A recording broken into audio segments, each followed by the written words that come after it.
عبده ورسوله صلى الله على سيدنا محمد وعلى آله وأصحابه وسلم تسليما كثيرا كثيرا.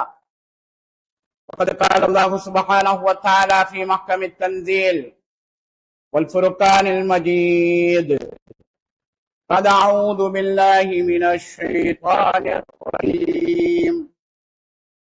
بسم الله الرحمن الرحيم. فمن يعمل مثقال ذرة خيرا يره ومن يعمل مثقال ذرة شرا يره.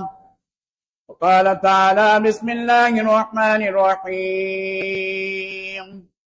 يا أيها الذين آمنوا اتقوا الله حق تقاته ولا تموتن إلا وأنتم مسلمون. صدق الله العليم.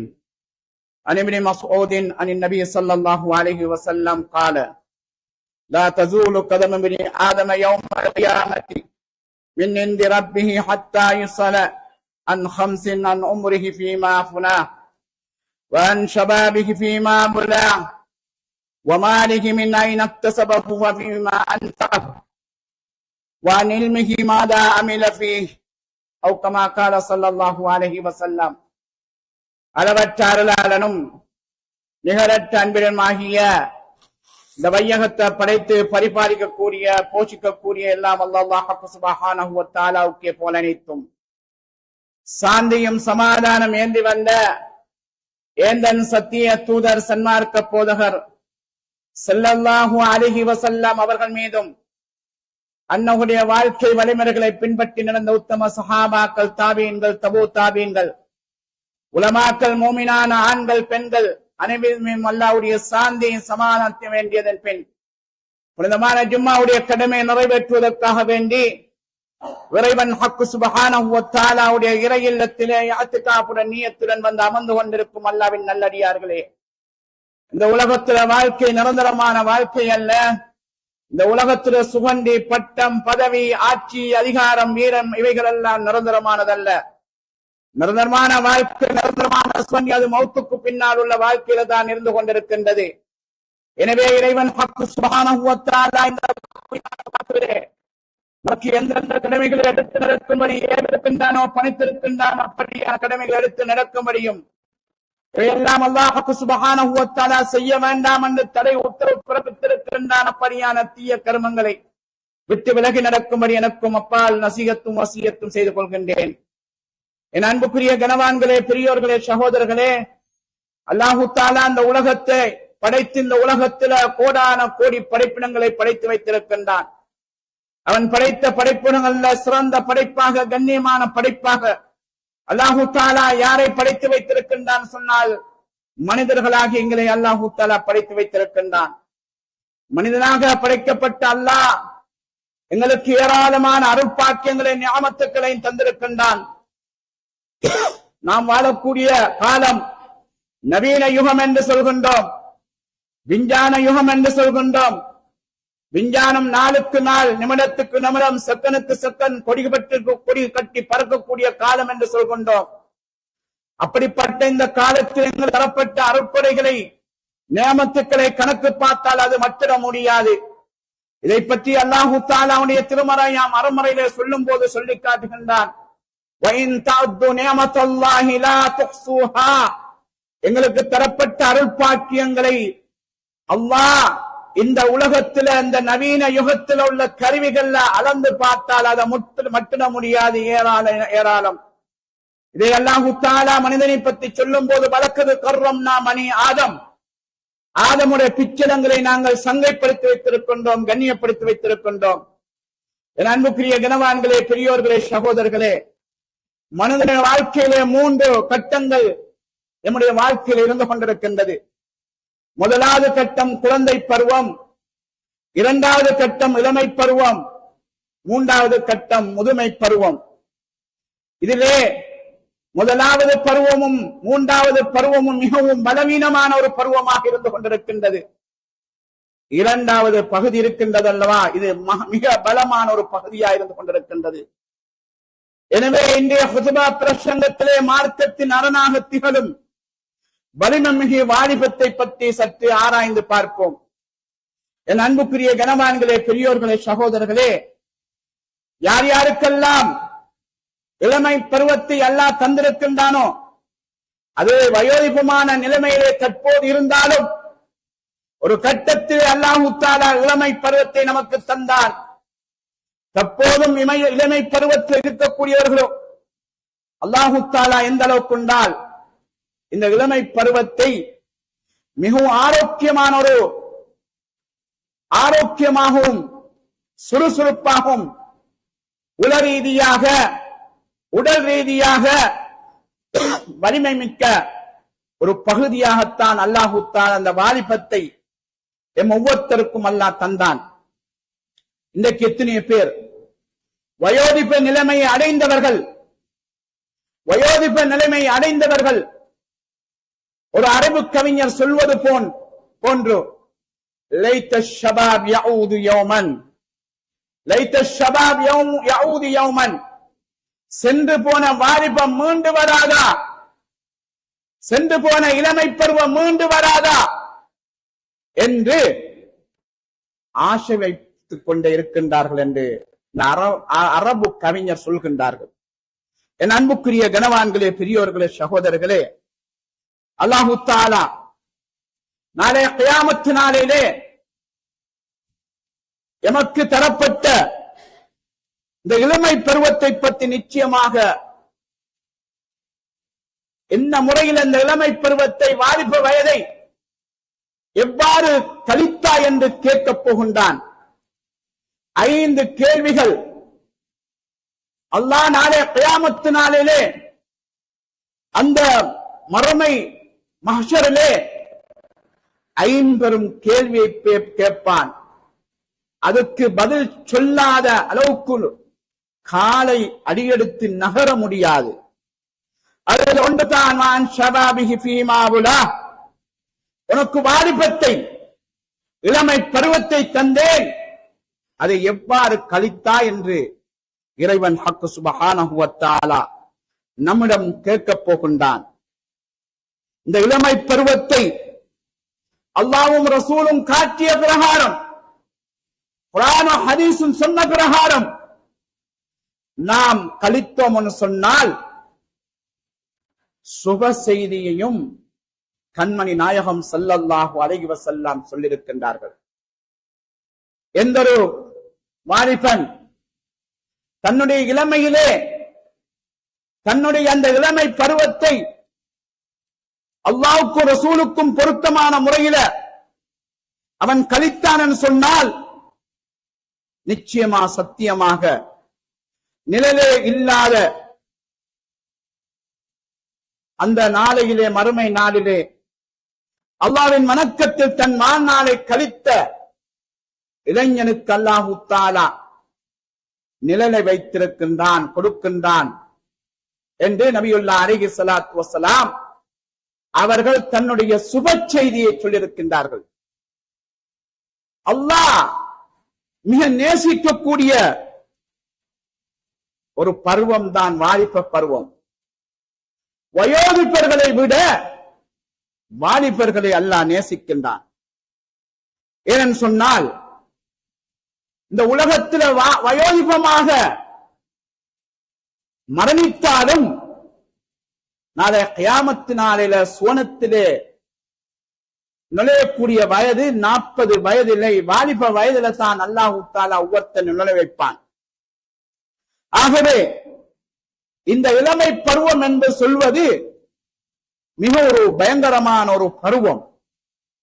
ஏனென்று சொன்னால் ஷைத்தான் இருக்கின்றான் அவனவா, அவன் மிகவும் நம்முடைய எதிரி. ஒவ்வொரு வாலிபனையும் இந்த வயதிலே அவன் கெடுப்பதற்கு பல சதித்திட்டங்கள் செய்து எத்தனையோ வாலிபர்களை வழிதவர செய்து கொண்டிருக்கின்றான். என் அன்புக்குரிய சகோதரர்களே, இளமை பருவத்தை ஒரு கத்திக்கு உவமானமாக கூறலாம். ஏன்னு சொன்னால், ஒரு கூர்மையான கத்தி யாருடைய கையில் இருக்கின்றதோ அது அவரை பொறுத்துத்தான் அதனுடைய பயன்பாடு அமையும். ஒரு கூர்மையான கத்தி சத்திர சிகிச்சை செய்யக்கூடிய ஒரு டாக்டரிடம் இருந்தால் ஒரு உயிரை சத்திர செய்து அந்த டாக்டர் உயிரை பாதுகாப்பார். ஆனால் ஒரு கூர்மையான கத்தி ஒரு கொள்ளையனிடம் அல்லது கொலைகாரனிடம் இருந்தால் ஒரு உயிரை கொள்வான். இந்த இளமை பருவம் என்பது அவனுடைய போக்கை வைத்துத்தான் தீர்மானிக்கலாம். என் அன்புக்குரிய கனவான்களே, பெரியோர்களே, சகோதரர்களே, கண்மணி நாயகம் ஸல்லல்லாஹு அலைஹி வஸல்லம் சொன்னார்கள், நரைமுடித்த வயோதிபர்கள் எல்லாம் நான் அல்லாஹ்வுடைய ஏகத்துவத்தை, அல்லாஹ்வுடைய ரிசாலத்தை கொண்டு வந்து இந்த பூமி முகத்திலே சொன்ன போது என்னை புறக்கணித்தார்கள், என்னை வெறுத்தார்கள், என்னை விரட்டினார்கள், எனக்கு நோவினை செய்தார்கள். ஆனால் வாலிபர்கள் தான் எனக்கு அதிகமாக உதவி செய்தார்கள். ஹஜரத் அபூபக்கரை எடுத்துக் கொள்வோம், ஹஜரத் உமர் ரலியல்லாஹு அவர்களை எடுத்துக் கொள்வோம், ஹஜரத் உஸ்மான் ரலியல்லாஹு அவர்களை எடுத்துக் கொள்வோம், ஹஜரத் அலி ரலியல்லாஹு அவர்களை எடுத்துக் கொள்வோம், பிலால் ரலியல்லாஹு அவர்களை எடுத்துக் கொள்வோம், பிலால் இப்னு ரவாஹா ரலியல்லாஹு அவர்களை எடுத்துக் கொள்வோம், அம்மார் இப்னு யாசிரை எடுத்துக் கொள்வோம், சாத் இப்னு அபீ வக்காஸ் ரலியல்லாஹு அவர்களை எடுத்துக் கொள்வோம். இவ்வாறு சஹாபாக்களுடைய பட்டியலை நிரம்பெடுத்து கூறலாம். இவர்கள் அனைவரும் வாலிபர்கள். இந்த வாலிப சமூகம் அந்த அல்லாஹ்வுடைய கட்டளையை இந்த பூமி முகத்திலே நிலைநாட்டுவதற்காக வேண்டியும், நபியுடைய சுன்னாவை இந்த பூமி முகத்திலே நிலைநாட்டுவதற்காக வேண்டியும் நபியோடு சேர்ந்து பாடுபட்டிருக்கின்றார்கள், போராடி இருக்கின்றார்கள். நபியுல்லாஹ் அலைஹிஸ்ஸலாத்து வஸ்ஸலாம் மக்கா நிராகரிப்பாளர்கள் சித்திரவதை செய்த போது, நோவினைகள் செய்த போது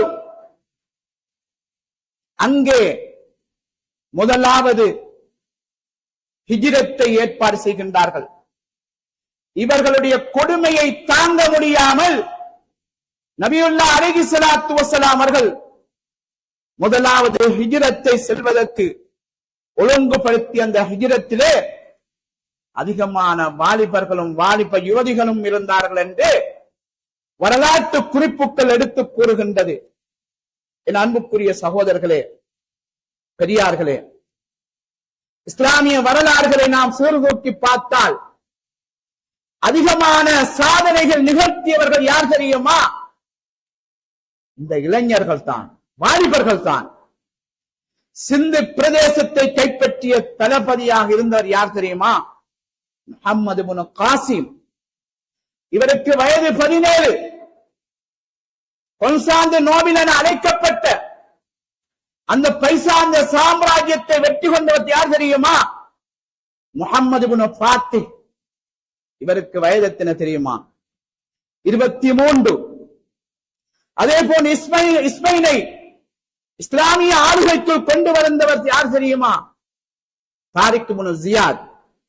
இவருக்கு வயது 21. சலாஹுத்தீன் அய்யூபி ஐரோப்பா நாடுகளை வெற்றி கொள்வதற்காக வேண்டி வீரர்களை எடுத்துக்கொண்டு கப்பல்களே செல்கின்றார்கள். அங்கே கப்பல்களை நிறுத்தாட்டப்பட்டிருக்கின்றது. அத்தனை கப்பல்களை எரித்து விட்டார்கள். இப்போது இந்த சலாஹுத்தீன் அய்யூபி தன்னுடைய அன்பு நண்பர்கள் வீரர்களை பார்த்து சொல்கின்றார்கள், ஒன்று நமக்கு வெற்றி அல்லது மரணம், எதுவாயிருந்தாலும் நாம் ஏற்றுக்கொள்வோம் என்று சலாஹுத்தீன் அய்யூபி சொன்னார்கள். அந்த நண்பர்கள் வீரர்கள் அல்லாஹ்வுடைய தொடர்பாளரும் நபியுடைய வாழ்க்கையும் 100% குர்ஆனையும் ஃபாலோ பண்ணினார்கள். அந்த யுத்தத்திலே ஐரோப்பா நாடுகளை வெற்றி கொண்டார்கள். சலாஹுத்தீன் அய்யூபுக்கு எத்தனை வயது? 23. இவ்வாறு எம்முடைய முன்னைய வரலாறை சீர்தூக்கி பார்க்கும் போது இந்த உலகத்தில் நிரம்ப சாதனைகளை ஆக்கி வைத்து சென்றிருக்கின்றார்கள். அன்புக்குரிய சகோதரர்களே, பெற்றோர்களே, அல் குர்ஆனும் அதிகமான வாலிபர்களை பற்றி குர்ஆன் சொல்கின்றது. ஹஜ்ரத் இப்ராஹிம் அலைஹிஸ்ஸலாத்து வஸ்ஸலாம் அவர்களை பற்றி சொல்கின்றது. ஹஜ்ரத் யூசுப் அலைஹிஸ்ஸலாத்து வஸ்ஸலாம் அவர்களை பற்றி சொல்கின்றது. சுலைமான் அலைஹிஸ்ஸலாத்து வஸ்ஸலாம் அவர்களை பற்றி சொல்கின்றது. துல்கர்னைன், அதே போன்று மூசா அலைஹிஸ்ஸலாத்து வஸ்ஸலாம், குகைவாசிகள் தனி சரித்திரம். சூரத்துல் கஹ்ஃபை எடுத்து அங்கே படித்து பாருங்கள். அங்கே நிரம்ப சான்றுகள் இருக்கிறது, வரலாறுகள். அவர்கள் எப்படி தக்வாவுடைய இறையச்சத்தோடு வாழ்ந்தார்கள் அந்த வாலிபர்கள். அதே போன்று அன்புக்குரிய சகோதரர்களே, முஹம்மது ஸல்லல்லாஹு அலைஹி வஸல்லம் அவர்களை பற்றியும் குர்ஆன் வாலிப வயத்தில் எவ்வாறு இருந்தார்கள், எவ்வாறு தன் வாலிப வயத்தை கழித்தார்கள் என்ற விடயத்தை பற்றி எல்லாம் குர்ஆன் சொல்கின்றார். ஹஜ்ரத் இப்ராஹிம் அலைஹிஸ்ஸலாத்து வஸ்ஸலாம் அவர்கள் சத்தியத்தை தேடி புறப்பட்டார்கள். எந்த அளவுக்கு கொண்டார், தன்னுக்குள்ளே இளைஞராக இருக்கக்கூடிய ஒவ்வொருத்தரும் நாம் சிந்திப்பதற்கு கடமைப்பட்டிருக்கின்றோம். இப்ராஹிம் அலைஹிஸ்ஸலாத்து வஸ்ஸலாம் அவர்கள் சிந்தித்தார்கள், நான் யார், நான் எங்கிருந்து வந்தேன், நான் என்ன செய்ய வேண்டும், நான் எங்கே செல்கின்றேன், எனது வாழ்வின் லட்சியம் என்ன, என்னை படைத்தவன் யார் போன்ற வினாக்களை எழுப்பி தன் உள்ளத்திலே சிந்திக்க செய்கின்றார். ஈட்டில் அவர் சத்தியத்தை கண்டறிந்து அல்லாஹ்வுக்கு சிரம் பணிகின்றார். 14 வயதுடைய இளைஞர் இப்ராஹிம் அலைஹிஸ்ஸலாத்து வஸ்ஸலாம் அவர்கள் தன்னுடைய தந்தை ஆதரும் தன்னுடைய அன்பு தாயாரும் சிலைகளை செய்து அவர்களும் வணங்குகின்றார்கள். பிறருக்கும் அதை விற்கச் செய்து வணங்கும்படி ஏவுகின்றார்கள். 14 வயதிலே இளைஞர் இப்ராஹிம் அலைஹிஸ்ஸலாத்து வஸ்ஸலாம் தன்னுடைய சத்தியத்தை தனது தந்தைக்கு முன்னால் முன்வைக்கின்றார்கள். அப்போது தன்னுடைய அன்பு தந்தை தாயும் இப்ராஹிம் அலைஹிஸ்ஸலாத்து வஸ்ஸலாம் அவர்களை வீட்டை விட்டு விரட்டுகின்றார்கள். சிலைகளை உடைத்ததன் காரணமாக இப்ராஹிம் அலைஹிஸ்ஸலாத்து வஸ்ஸலாம் அவர்களை நும்ரூத் என்று சொல்லக்கூடிய நெருப்பு குண்டத்தை போட்டான். ஆனால் அல்லாஹு தஆலா அந்த இப்ராஹிம் அலைஹிஸ்ஸலாத்து வஸ்ஸலாம் அவர்களை பாதுகாத்தார். அன்புக்குரிய சகோதரர்களே, பெரியோர்களே, வாலிபர்களே, இந்த இடத்தில் அனைத்து நபிமார்களுடைய வாலிப வரலாற்றை சொல்வதற்கு இந்த நேரம் இடம் கொடுக்காது. இருந்தாலும் உறுதியாக அனுப்பட்ட எம்முடைய கண்மணி நாயகம் ஸல்லல்லாஹு அலைஹி வஸல்லம் அவர்களை பற்றி இந்த இடத்திலே அத்தனை பேரை சொல்லாவிட்டாலும் அவரை பற்றி, அவருடைய வாழ்க்கை ஆரம்பம் எப்படி இருந்ததை பற்றி நாம் விளங்க வேண்டும். அன்பு நபி ஸல்லல்லாஹு அலைஹி வஸல்லம் உலகத்துக்கு வரும்போது எந்த அளவுக்கு உண்டால் நீரை எவ்வாறு நாம் அருந்துகின்றோமோ இதே போன்ற அந்த சமூகம் மதுவை அருந்திக் கொண்டிருந்தார்கள். விபச்சாரம் சர்வசாதாரணம். வருடக்கணக்கிலே சில விடயத்துக்காக வேண்டி போஸ் கொடுப்பார்கள். பெண் குழந்தை பிறந்து விட்டால் அபசகுணம் என்று நினைத்தவர்கள் கதறக்கத குறிதோண்டு புதைக்கக்கூடிய ஒரு சமூகத்திலே கண்மணி நாயகம் ஸல்லல்லாஹு அலைஹி வஸல்லம் அவர்கள் பிறந்தார்கள், வளர்ந்தார்கள். அவர்களை மதுவும் மாதுவும் கெடுக்கவில்லை. சிறு பிராயத்திலே நட்பண்புள்ளவர்களாக அந்த மக்களுக்கு மத்தியில் திகழ்ந்தார். உண்மையாளர் என்றும் அல் அமீன் என்றும் நம்பிக்கையாளரும் என்றும் பெயரை அன்பு நபி ஸல்லல்லாஹு அலைஹி வஸல்லம் அவர்கள் பெற்று திகழ்ந்தார்கள். குர்ஆனிலே அல்லாஹ் தஆலா சொல்கின்றான், லக்கத் கான லக்கும் ஃபீ ரசூலில்லாஹி உஸ்வத்துன் ஹஸனா, உங்களுக்கு கண்மணி நாயகம் ஸல்லல்லாஹு அலைஹி வஸல்லம் அவர்களுடைய வாழ்க்கையிலே அழகான முன்மாதிரிகள் இருந்து கொண்டிருக்கின்றது என்று அல்லாஹ் தஆலா குர்ஆனிலே சொல்கின்றார். என் அன்புக்குரிய சகோதரர்களே, சஹாபா தோழர்களை எடுத்துக் கொள்வோம். ஒவ்வொரு சஹாபாக்களும் தன்னுடைய வாலிபத்தை இந்த தீனுக்காக வேண்டி, அல்லாஹ்வுடைய ஏகத்துவத்துக்காக வேண்டி, நபிகளாருடைய சுன்னாவை இந்த உலகத்திலே பரப்புவதற்காக வேண்டி தன்னுடைய உயிரை தியாகம் செய்திருக்கின்றார்கள். வாலிபத்தை தீனுக்காக வேண்டி செலவழித்திருக்கின்றார்கள். எந்த அளவுக்குண்டால் மதீனாவுக்கு இஸ்லாத்தை போதிப்பதற்காக வேண்டி முஸஅப் இப்னு உமைர் ரலியல்லாஹு தஆலா அவர்களை அனுப்புகின்றார்கள். வாலிப வயதுதான். அது மாத்திரமல்ல, யமனுக்கு கவர்னராக யாரை நபியுல்லாஹி அலைஹி ஸலாத்து வஸலாம் அனுப்பினார்? முஆத் இப்னு ஜபல் ரலியல்லாஹு அவர்களை அனுப்பினார்கள். உஸாமா ரலியல்லாஹு தஆலா அவர்களை கண்மணி நாயகம் ஸல்லல்லாஹு அலைஹி வஸல்லம் உயிரோடு இருக்கும் போது அவருடைய தலைமையில் ஒரு பட்டாளத்தை அனுப்ப வேண்டும் என்று மசூரா செய்யப்பட்டது. இருந்தாலும் கண்மணி நாயகம் ஸல்லல்லாஹு அலைஹி வஸல்லம் வஃபாத்தானாலும் அந்த உஸாமா ரலியல்லாஹு 20 வயது அந்த பட்டாளத்தை தாவத்துடைய வேலையை செய்வதற்காக அனுப்பப்பட்டது. அது மாத்திரமல்ல, அன்புக்குரிய சகோதரர்களே, பெரியோர்களே, ஹல்லல்லா ரலியல்லாஹு தஆலா திருமணம் முடித்து தன்னுடைய அன்பு மனைவியோடு உறவாடுகின்றார்கள். யுத்தத்துக்காக வேண்டிய அழைப்பு விடுக்கப்படுகின்றது. குறிப்பதற்கு கூட அந்த கடமையை நிறைவேற்றாமலே அந்த யுத்த களத்திலே அல்லாஹ்வுடைய ஏகத்துவ கலிமாவை, நபியுடைய அந்த சுன்னாவை இந்த பூமி முகத்திலே நிகழ்த்துவதற்காக வேண்டி அந்த யுத்தத்திலே கலந்து கொண்டு ஷஹீதானார்கள்.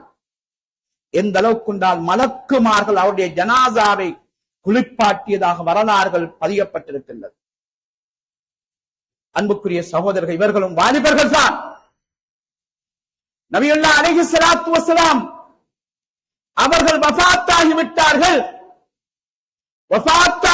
வஃபாத்தாகிறதுக்கு முன்னாலும் ஸைத் இப்னு சாபித் ரலியல்லாஹு தஆலா குர்ஆனிலே தேர்ச்சி பெற்றவராயிருந்தார்கள். நபியுல்லாஹி அலைஹி ஸலாத்து வஸலாம் அவர்கள் வஃபாத்தானதன் பின்னால் யமாமா யுத்தம் நடந்த போது குர்ராக்கள் அதிகமான ஷஹீதாக்கப்பட்டு விட்டார்கள். ஹஜ்ரத் அபூபக்கர் சித்திக் ரலியல்லாஹு தஆலா ஆட்சி காலம். இந்த நேரத்தில் உமர் ரலியல்லாஹு தஆலா அன்ஹு அவர்கள் கண்மணி நாயகம் ஸல்லல்லாஹு அலைஹி வஸல்லம் அவர்கள் வந்து சொல்கின்றார்கள், யமாமா யுத்தத்திலே குர்ராக்கள் ஷஹீதாக்கப்பட்டு விட்டார்கள், குர்ஆன் அழிந்து விடுமோ என்று பயப்படுகின்றேன், குர்ஆனை ஒன்று சேருங்கள் என்று மஷூரா சொல்கின்றார்கள். ஹஜ்ரத் அபூபக்கர் சித்திக் ரலியல்லாஹு தஆலா அவர்கள் ஆரம்பத்திலே நினைத்தார்கள், நபி செய்யாத வேலையை நான் எவ்வாறு செய்வது என்று அவர்கள் நினைத்தார்கள். இருந்தாலும் கூட கட்டாயம் செய்ய வேண்டும் என்ற ஒரு உன்னிப்புக்கு வந்தார்கள். வந்து ஸைத் இப்னு சாபித் ரலியல்லாஹு தஆலா அவர்களை அழைத்தார்கள். அழைத்து சொன்னார்கள், இன்னக ரஜுலுன் ஆக்கிலுன், இன்னக ரஜுலுன் ஷாபுன் ஆக்கிலுன், நீங்க ஒரு நல்ல விவேகமான புத்திசாலியான ஒரு வாலிபன், நீங்க இந்த குர்ஆனை ஒன்று சேர்ப்பதற்கு நீங்க தயாராகுங்கள். அப்போது அவருக்கு பொறுப்பு சொன்ன போது சொன்னார்கள், இந்த மலையை எடுத்து வேறு இடத்திலே சேர்க்க சொன்னால் அது இலகுவாயிருக்கும், ஆனால் இது பெரிய ஒரு பாவமான விடயம் அல்லவா என்று சொல்லிவிட்டு, இப்படியோ இந்த உம்மத்துக்கு இந்த பணியை செய்ய வேண்டும் என்று ஸைத் இப்னு சாபித் ரலியல்லாஹு தஆலா அவர்கள் முன் வந்து அதை செய்து இன்னைக்கு எங்கட கையில இருக்கக்கூடிய குர்ஆன் பிரதி அந்த வாலிபர் முழுமையாக நின்று ஓலைகளிலும் அதாவது எலும்புகளிலும் தோள்களிலும் மரணமற்றிருந்தவர்களிடம் சென்று குர்ஆனை சேகரித்து ஒன்று திரட்டி தந்து சென்று விட்டிருக்கின்றார்கள். ஒரு வாலிபன் தான். அது மாத்திரமல்ல அன்புக்குரிய சகோதரே, சாத் இப்னு முஆத் ரலியல்லாஹு அவர்களை எடுத்துக் கொள்வோம். இவர் பத்ர் யுத்தத்திலே கலந்து கொண்டார்கள், உஹது யுத்தத்திலே கலந்து கொண்டார்கள், ஹந்தக் யுத்தம், கடைசி அஹது யுத்தம், இந்த யுத்தத்திலே கலந்து கொண்டார்கள். இவர் 30 வயசுல இஸ்லாத்தின் பக்கம் வருகின்றார்கள். 6 வருடம் அல்ஹம்துலில்லாஹ் இஸ்லாத்துல நல்ல முறையில நவீரிய அந்த சுன்னாக்கள அல்லாஹ்வுடைய கட்டளைய நிறைவேற்றிய விஷயத்துல நல்ல உன்னிப்பாக இருந்தார், விவேகமாக இருந்தார்கள். எந்த அளவுக்குண்டால் யுத்தம் நடக்குது, சாத் இப்னு முஆத் ரலியல்லாஹு அன்ஹு போராடுகின்றார்கள். அங்கே 36 வயதிலே ஷஹீதாக்கப்படுகின்றார்கள். அரிசி நடுங்குகின்றது. வானவ தலைவர் ஜிப்ரீல் அலைஹிஸ்ஸலாத்து வஸ்ஸலாம் அவர்கள் வந்து கண்மணி நாயகம் ஸல்லல்லாஹு அலைஹி வஸல்லம் அவர்களிடம் கேட்கின்றார்கள், இந்த பூமியில என்ன நடந்தது, யார் மரணித்தது என்று கேட்டபோது சொன்னார்கள் ரசூலுல்லாஹி ஸல்லல்லாஹு சாத் இப்னு முஆத் அரிசி நடுங்குதுன்னு சொன்னாங்க. அது மாத்திரமல்ல, வானம் என்ன பூமி கூட நடுங்கியது. அந்த சாத் இப்னு முஆத் ரலியல்லாஹு அன்ஹு ஜனாசாவுக்கு 70,000 மலக்குமார்கள் சமூகம் கொடுத்தார்களாம். கபரிலே கொண்டு அடக்கப்பட்ட போது கபரு நெருங்கியது. அவர் செஞ்ச பாவத்துக்கல்ல, பூமி அந்த அளவுக்கு நேசம் வைக்கின்றது. இவ்வாறு ஒன்றல்ல ரெண்டல்ல பல சரித்திரங்கள் வரலாறுகளை பதிவு செய்யப்பட்டிருக்கின்றது. அன்புக்குரிய சகோதரர்களே, இமாம்களுடைய வாழ்க்கை எடுத்துக் கொள்வோம். இமாம் புகாரி ரஹ்மத்துல்லாஹ் 14 வயதிலே ஹதீஸ்கை கற்க தொடங்கினார்கள். 20 வயதிலே ஹதீஸ்களை தொகுத்தார்கள். சுமார் 16 வருட கால உழைப்பால் குர்ஆனுக்கு அடுத்த அந்தஸ்தில் இருக்கக்கூடிய ஒரு கிரந்தம் இருக்கும் சொன்னால் சஹீஹுல் புகாரி. இது அந்த உம்மத்துக்காரனை உருவாக்கி சென்றிருக்கின்றார்கள். இவர் ஒரு வாலிபர். அது மாத்திரமல்ல, இவர்களிடம் 90,000 மாணவர்கள் படித்திருக்கின்றார்கள். இவ்வாறு அன்புக்குரிய சகோதரர்களே, இந்த வாலிபர்கள் இந்த சமூகத்துக்கான பெரிய ஒரு சேவையை செய்திருக்கின்றார்கள். இமாமுனா ஷாஃபி ரஹ்மத்துல்லாஹி அவர்களை எடுத்துக் கொள்வோம். சிறு வயதிலே தந்தை இருந்தாலும் கூட தன்னுடைய தாயுடைய அரவணைப்பு முயற்சி 7 வயதிலே குர்ஆனை மனனம் வருகின்றார்கள். 10 வயதிலே 16,000 10 வயதிலே 10,000 ஹதீஸ்களை மனனமிட்டார்கள். பல்வேறு துறைகள்ல 116 கிரந்தங்களை இந்த சமூகத்துக்காக என்று எழுதினார்கள். அதில் அன்புக்குரிய சகோதரரை, பெற்றெடுத்த தாய்க்கு நான் ஏதாவது கடமை செய்ய வேண்டும் என்ற உணர்விலே தன்னுடைய தாயுடைய பேர்ல அல் என்று சொல்லக்கூடிய 14 பாவம் கொண்ட ஒரு கிரந்தத்தை எழுதினார்கள். இன்றைக்கு என்னை பெற்றெடுத்த தாய்க்கு தந்தைக்கு உபகாரம் செய்ய வேண்டுமே என்று வாலிபன் நினைப்பது அரிதாக இருந்து கொண்டிருக்கின்றது. அப்படியான ஒரு காலகட்டத்தில் நாம் இருந்து கொண்டிருக்கின்றோம். என் அன்புக்குரிய சகோதரர்களே, இன்றைய இளைஞர்களின் நிலைமைகளை பாருங்கள். ஒவ்வொரு பெற்றாரும் சிந்திக்க வேண்டும், ஒவ்வொரு வாலிபனும் சிந்திக்க வேண்டும். இன்று உலக அரங்கில் என்ன நடக்கின்றது? அற்ப ஆசைகளுக்கு போட்டி போட்டு பயணிக்கின்றார்கள். இளைஞர்களுக்கு விஷனும் இல்லை, அதாவது இலட்சியமும் இல்லை, அவர்களுக்கு குறிக்கோளும் இல்லாமல் தடமாறிக் கொண்டிருக்கின்றார்கள் சமூகத்திலே.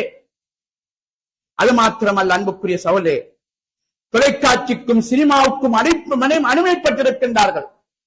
இன்டர்நெட், சோசியல் மீடியாக்கள், இளைஞர்கள் மாத்திரமல்ல யுவதிகளும் பெரும் சமூக சீர்கேட்டிலே இன்று சென்று கொண்டிருக்கின்றார்கள். நாடக தொடர்களுக்கும் இளைஞர்களும் யுவதிகளும் ஈர்க்கப்படுகின்றார்கள். ஆபாசம் விருத்தாடக்கூடிய இணையதளங்களுக்கு சென்று அங்கே எத்தனையோ பாவத்தை செய்து உழந்து கொண்டிருக்கின்றார்கள். இன்றைக்கு பார்க்கின்றோம் எத்தனையோ இளைஞர்களும் யுவதிகளும் சுமக்கக்கூடிய கையடக்க தொலைபேசியுடைய பெருமதி என்ன? ஆனால் அவ்வாறு சுமந்திருந்தாலும் 100க்கு 60% இன்று செக்ஸிலே ஈடுபடுகின்றார். அது மாத்திரமல்ல, இன்று எத்தனையோ இளைஞர்களும் யுவதிகளும் இந்த அந்நிய கலாச்சாரம் காட்டி தந்த அந்த மார்க்கத்தைக்கு பின்னால் சென்று தன்னுடைய நப்சை அதன் பக்கம் செலவழித்து காதலுக்கும் அடிமைப்பட்டுக் கொண்டிருக்கின்றார்கள். இன்று அன்புக்குரிய சகோதரர்களே, பெரியோர்களே, இந்த யுத்தம் உலகத்திலே நடக்காமலே நடந்து கொண்டிருக்கின்றது. யகூதி நசராணிகள் போதைகளை பல பேரிலே கண்டுபிடித்து சமூகத்திலே விட்டுவிட்டார்கள். யுத்தம் செய்யாமலே யுத்தம் நடக்கின்றது.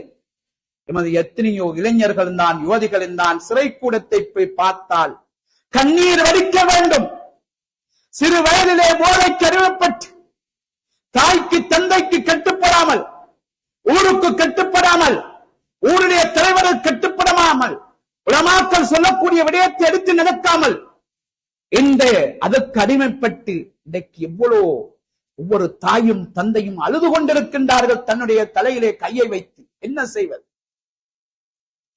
அது மாத்திரமல்ல, இன்று நம்முடைய இளைஞர்களின் ஆடை கலாச்சாரத்தை பார்த்தால் அந்நியவர்களை ஒத்ததாக இளைஞர்கள் அணிகின்றார்கள். முடிகளை எவ்வாறு சொன்னால் பூந்தோப்பு போன்று வைத்திருக்கின்றார்கள். அல்லாஹ் ரசூலும் அனுமதிக்கப்படாத அந்த மோதிரங்களை செய்து, காது பூக்களை செய்து, பெண்கள் அணிவதை போன்று காலிலும் கழுத்திலும் கையிலும் போட்டு எத்தனையோ இஸ்லாமிய வாலிபர்கள் வந்திருக்கின்றார்கள். ஒன்றல்ல ரெண்டல்ல ஏராளமாக சொல்லலாம். அன்புக்குரிய சகோதரர்களே, நபி ஸல்லல்லாஹு அலைஹி வஸல்லம் உருவாக்கிய சஹாபாக்களை முன்னுதாரணம் வைத்து இன்றைக்கு ஒரு இளைஞனை காட்ட முடியுமா? காட்டுவது மிக அரிதாக இருக்கிறது. ஒரு மஹல்லால பெற்று என்னுடைய மகளுக்கு ஒரு பொன் இருக்கிறா, ஒரு மாப்பிள்ளை ஒன்று இருக்குமான்னு கேட்டா அவர் வாயா தட்டுகிறார். எங்களை உள்ள அப்படி இல்லை என்ற அளவுக்கு இன்றைக்கு நிலைமை மாறிக்கொண்டு போகின்றது. அன்புக்குரிய பெற்றோர்களே, நீங்களும் கவனத்தில் எடுக்க வேண்டும்.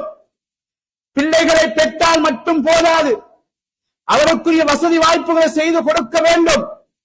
அவருக்கு வகை வகையான உணவுகளை கொடுக்க வேண்டும், பானங்களை கொடுக்க வேண்டும், ஆடைகளை வாங்கி கொடுக்க வேண்டும். படிப்பதற்கு நவீன கணனிகளை வாங்கி கொடுக்கின்றோம், நவீன கையடக்க தொலைபேசிகளை வாங்கி கொடுக்கின்றோம்.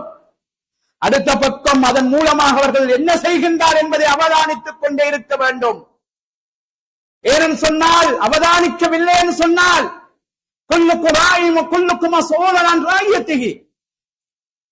நீங்க ஒவ்வொருத்தரும் பொறுப்புதாரிகள். உங்களுடைய பொறுப்புரை பற்றி நாளை கியாமத்து நாளில் அல்லாஹ்வுக்கு சுப்ஹானஹு வ தஆலா நிச்சயமாக கேட்பானதில் எந்தவித சந்தேகம் இல்லை.